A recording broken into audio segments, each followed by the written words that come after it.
was chosen to read The Beauties by Anton Chekhov. I remember driving with my grandfather from the village of Bolshaya Krepkaya in the Don region to Rostov-on-Don when I was a high school boy in the 5th or 6th form.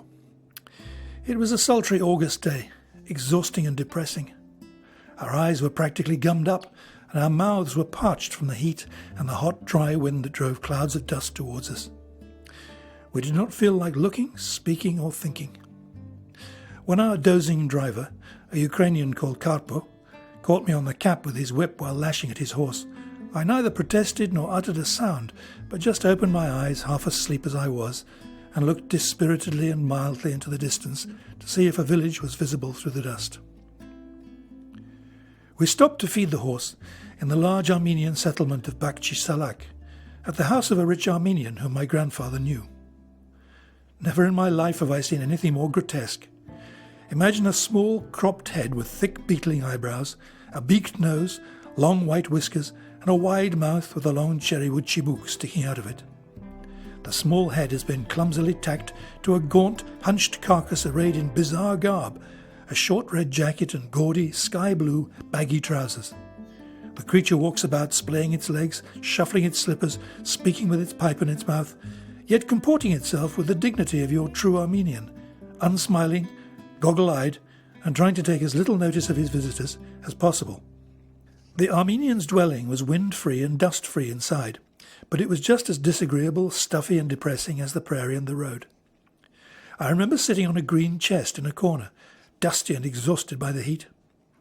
The unpainted wooden walls, the furniture and the ochre-stained floorboards reeked of dry, sun-baked wood. Wherever I looked, there were flies, flies, flies. In low voices, grandfather and the Armenian discussed sheep, pasturage and grazing problems. I knew they would be a good hour getting the samovar going, and the grandfather would spend at least another hour over his tea, after which he would sleep for 2 or 3 hours more. A quarter of my day would be spent waiting, and then there would be more heat, more dust, more jolting roads. Listening to the two mumbling voices, I felt as if I had long, long ago seen the Armenian, the cupboard full of crockery, the flies and the windows on which the hot sun beat, and that I should cease to see them only in the far distant future. I conceived a loathing for the steppe, the sun, and the flies. A Ukrainian woman wearing a shawl brought in a tray of tea things and then the samovar. The Armenian went slowly out into the lobby. "Masya, Masya!" he shouted. "Come and pour the tea! Where are you, Masya?" Hurried footsteps were heard, and in came a girl of about 16, wearing a simple cotton dress and a white shawl. Rinsing the crockery and pouring the tea, she stood with her back to me, and all I noticed was that she was slim-waisted and barefoot, and that her small heels were covered by long trousers. The master of the house offered me tea. As I sat down at table, I glanced at the face of the girl who was handing me my glass, and suddenly felt as if a fresh breeze had blown over my spirits and dispelled all the day's impressions, all the dreariness and dust. I saw the enchanting features of the loveliest face I have ever encountered, either dreaming or waking. Here was a truly beautiful girl, and I took this in at first glance like a lightning flash. Though I am ready to swear that Masha, or Masya, as her father called her in his Armenian accent, was a real beauty, I cannot prove it. Clouds sometimes jostle each other at random on the horizon, and the hidden sun paints them and the sky every possible hue, crimson, orange, gold, lilac, muddy pink. One cloud resembles a monk, another a fish, a third a turbaned Turk. Embracing a third of the sky, the setting sun glitters on a church cross and on the windows of the manor house. It is reflected in the river and in the ponds. It quivers on the trees. Far, far away against the sunset, a flock of wild ducks flies off to its night's rest. The boy herding his cows, the surveyor driving along the mill dam in his chaise, the ladies and gentlemen who are out for a stroll, all gaze at the sunset, all find it awesomely beautiful. But wherein does that beauty lie? No one knows, no one can say. I was not alone in finding the Armenian girl beautiful. My old grandfather, a man of 80, tough, indifferent to women and the beauties of nature, gazed at her tenderly for a full minute. "Is that your daughter, Azit Nazarovich?" he asked. "Yes, she is," the Armenian answered. "A fine-looking young lady." An artist would have called the Armenian girl's beauty classic and severe.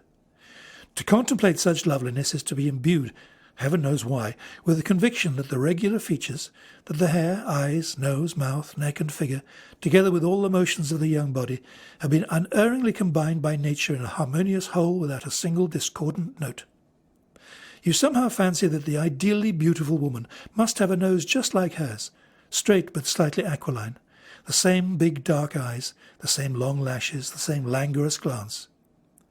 The curly black hair and eyebrows seem ideally suited to the delicate white skin of the forehead and cheeks, just as green reeds and quiet streams go together. Her white neck and youthful bosom are not fully developed, but only a genius could sculpt them, you feel. As you gaze, you gradually conceive a wish to say something exceedingly pleasant, sincere and beautiful to the girl, something as beautiful as herself. At first I was offended and disconcerted by Masha taking no notice of me, but casting her eyes down all the time. It was as if some special aura, proud and happy, segregated her from me and jealously screened her from my gaze. It must be because I'm covered with dust, because I'm sunburnt, because I'm only a boy, I thought. But then I gradually forgot myself and surrendered entirely to the sensation of beauty. I no longer remembered the dreary step and the dust, no longer heard the flies buzzing, no longer tasted my tea. All I was conscious of was the beautiful girl standing on the other side of the table. My appreciation of her beauty was rather remarkable. It was not desire, not ecstasy, not pleasure that she aroused in me, but an oppressive, yet agreeable, melancholia, a sadness vague and hazy as a dream. I somehow felt sorry for myself, for my grandfather, for the Armenian, and even for the girl. I felt as if we had all four lost, irrecoverably, something vitally important. Grandfather, too, grew sad. He no longer spoke of sheep and grazing, but was silent and glanced pensively at the girl. After tea, Grandfather took his nap, and I went out and sat on the porch. This house, like all the others at Bakhchi Salak, caught the full heat of the sun. There were no trees, no awnings, no shadows. Overgrown with goosefoot and wild mallow, the Armenian's big yard was lively and cheerful despite the intense heat. Threshing was in progress behind one of the low hurdles intersecting the large expanse at various points. 12 horses, harnessed abreast and forming a single long radius, trotted round a pole fixed in the exact centre of the threshing area. Beside them walked a Ukrainian in a long waistcoat and broad, baggy trousers, cracking his whip and shouting as if to tease the animals and flaunt his power over them. "Come on there, damn you! Ah, come on, rot you! Afraid, are you?" The horses, bay, grey and skewbald, had no idea why they were being forced to rotate in one spot and tread down wheat straw. They moved reluctantly, as though with difficulty, lashing their tails offendedly. The wind raised great clouds of golden chaff from under their hoofs and bore it far away across the hurdles. Women with rakes swarmed near the tall new ricks, and carts went to and fro. In a second yard beyond those ricks, another dozen such horses trotted round their pole, while a similar Ukrainian cracked his whip and mocked them. The steps on which I was sitting were hot. Owing to the heat, glue was oozing here and there from the wood of the slender banisters and window frames. In the streaks of shade beneath the steps and shutters, tiny red beetles huddled together. The sun baked my head, chest and back, but I paid no attention to it, being conscious only of the rap of bare feet on the wooden floor of the lobby and the other rooms behind me. Having cleared away the tea, Masha ran down the steps, disturbing the air as she passed, and flew like a bird to a small grimy outhouse, it must be the kitchen, whence proceeded the smell of roast mutton and the sound of angry Armenian voices. She disappeared through the dark doorway, where her place was taken by a bent, red-faced old Armenian woman wearing baggy green trousers, and angrily scolding someone. Then Masha suddenly reappeared in the doorway, flushed from the kitchen's heat, and carrying a big black loaf on her shoulder. Swaying gracefully under the bread's weight, she ran across the yard to the threshing floor, leapt a hurdle, plunged into a golden cloud of chaff, and vanished behind the carts. The Ukrainian in charge of the horses lowered his whip, stopped talking to them, and gazed silently towards the carts for a minute. Then, when the girl once more darted past the horses and jumped the hurdle, he followed her with his eyes, shouting at his horses in a highly aggrieved voice. "Rot you hellhounds!" After that I continually heard her bare feet and saw her rushing round the place with a grave, preoccupied air. Now she ran down the steps, passing me in a gust of air, Now to the kitchen, now to the threshing floor, now through the gate, and I could hardly turn my head fast enough to watch. The more often I caught sight of this lovely creature, the more melancholy I became. I felt sorry for myself, for her, and for the Ukrainian mournfully watching her as she ran through the chaff to the carts. Did I envy her beauty? Did I regret that the girl was not mine and never would be, that I was a stranger to her? Did I have an inkling that her rare beauty was accidental, superfluous, and, like everything else on earth, transitory? Was my grief that peculiar sensation which the contemplation of true beauty arouses in any human being? God only knows. The 3 hours of waiting passed unnoticed. I felt that I had not had enough time to feast my eyes on Masha when Karpo rode off to the river, bathed the horse and began to hitch it up. The wet animal snorted with pleasure and kicked his hoof against the shafts. "Get back!" Karpo shouted. Grandfather woke up. Masha opened the creaking gates, and we got into the carriage and drove out of the yard, in silence, as if angry with one another. When Rostov and Nakhichevan appeared in the distance a couple of hours later, Karpo, who had said nothing all that time, looked round quickly. "Splendid girl, the old Armenian's daughter," said he, and whipped the horse. On another occasion, after I had become a student, I was travelling south by rail. It was May. At a station between Belgorod and Kharkov, I think, I got out of the carriage to stroll on the platform. Evening shadows had already fallen on the station garden, on the platform and on the fields. The station building hid the sunset, but you could tell that the sun had not yet vanished completely by the topmost delicately pink puffs of smoke from the engine. While pacing the platform, I noticed that, of the other passengers who were taking an airing, the majority were strolling or standing near one of the second-class carriages, their attitude conveying the impression that someone of consequence must be sitting in it. Among these inquisitive persons I saw the artillery officer who was my travelling companion, an intelligent, cordial, likeable fellow, as is everybody with whom one strikes up a brief acquaintance on one's journeys. I asked him what he was looking at. He said nothing in reply, but just indicated a feminine figure with his eyes. It was a young girl of 17 or 18 in Russian national costume, bareheaded, with a lace shawl thrown carelessly over one shoulder. She was not a passenger, and I suppose she was the station-master's daughter or sister. She stood near a carriage window talking to an elderly female passenger. Before I knew what was happening, I was suddenly overwhelmed by the same sensation that I had once experienced in the Armenian village. That the girl was strikingly beautiful, neither I nor the others gazing at her could doubt. Were one to describe her appearance item by item, as is common practice, then the only truly lovely feature was her thick, fair, undulating hair, loose on her shoulders and held back on her head by a dark ribbon. All her other features were either irregular or very ordinary. Her eyes were screwed up, either as a flirtatious mannerism or through short-sightedness. Her nose was faintly retroussé. Her mouth was small. Her profile was feeble and insipid. Her shoulders were narrow for her age. And yet the girl produced the impression of true loveliness. Gazing at her, I realized that a Russian face does not require strict regularity of feature to seem handsome. Indeed, had this young woman's up-tilted nose been replaced by another, regular and impeccably formed, like the Armenian girls, I fancy her face would have lost all its charm. Standing at the window, talking and shivering in the cool of the evening, the girl kept looking round at us. Now she placed her hands on her hips, now raised them to her head to pat her hair. She spoke, she laughed, she expressed surprise at one moment and horror at the next, and I don't recall a moment when her face and body were at rest.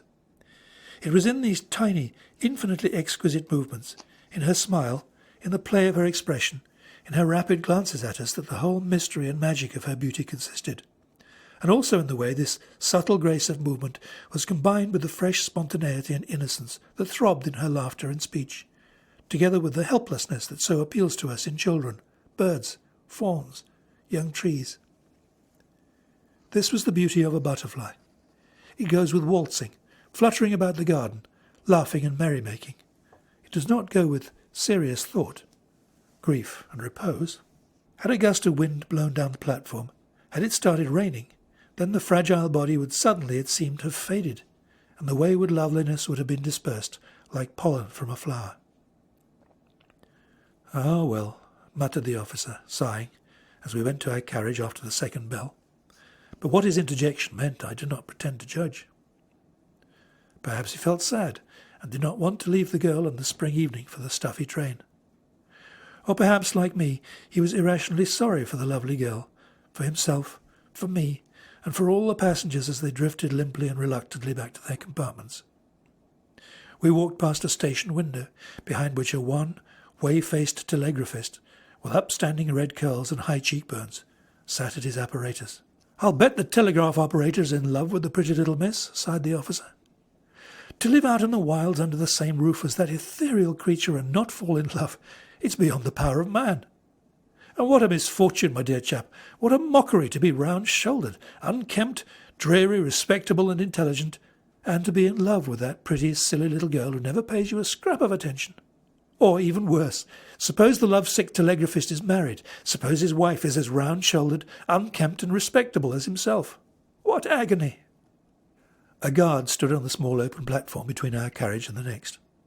Resting his elbows on the railing, he was gazing towards the girl, and his flabby, disagreeably beefy face, exhausted by sleepless nights and the train's jostling, expressed ecstasy combined with the most profound sorrow, as if he could see his own youth, his own happiness, his sobriety, his purity, his wife, his children reflected in the girl. He seemed to be repenting his sins, and to be conscious with every fibre of his being that the girl was not his, and that for him, prematurely aged, clumsy, fat-visaged, the happiness of an ordinary human being and train passenger was as far away as heaven. The third bell rang, whistles sounded, the train trundled off.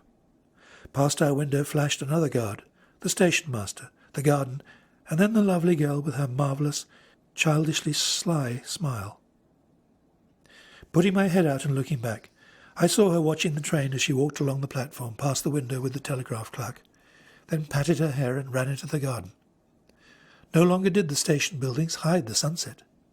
We were in open country, but the sun had already set, and black puffs of smoke were settling over the green, velvety young corn. The spring air, the dark sky, the railway carriage, all seemed sad. Our guard, that familiar figure, came in and began lighting the candles.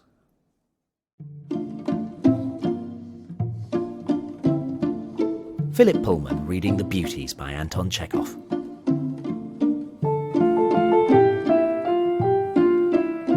Philip spoke to Lisa Allardyce of Guardian Review about his choice. Well, I love Chekhov, and I was interested in this story because it reminded me of that description by a critic whose name I've forgotten of Samuel Beckett's Waiting for Godot as a play in which nothing happens twice. This is a short story in which nothing happens twice. The narrator sees a girl, thinks she's beautiful.